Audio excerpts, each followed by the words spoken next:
রাজ্যে তৃণমূলের নির্ধারিত বিধায়ক বৈঠক শেষ মুহূর্তে বাতিল হয়ে গেল, কারণ অধিকাংশ বিধায়ক বৈঠকে অনুপস্থিত ছিলেন। দলীয় সূত্রে জানানো হয়েছে, এই অনুপস্থিতির প্রধান কারণ হল সম্প্রতি দলের সর্বভারতীয় সাধারণ সম্পাদকের ওপর হওয়া হামলার পরবর্তী পরিস্থিতি।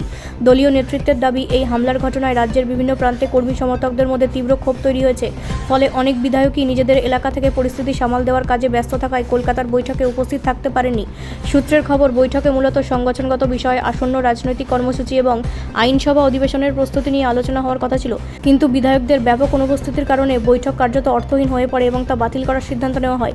এদিকে বিরোধী দলগুলি ঘটনাকে কেন্দ্র করে কটাক্ষ করতে ছাড়েননি। তাদের দাবি, দলের ভেতরে সমন্বয়ের অভাব এবং ক্রমবর্ধমান অসন্তোষ এই পরিস্থিতির জন্য দায়ী। যদিও তৃণমূল নেতৃত্ব এই অভিযোগ উড়িয়ে দিয়ে জানিয়েছেন, এটি সম্পূর্ণরূপে একটি সাময়িক পরিস্থিতি এবং খুব শীঘ্রই সবকিছু স্বাভাবিক হবে।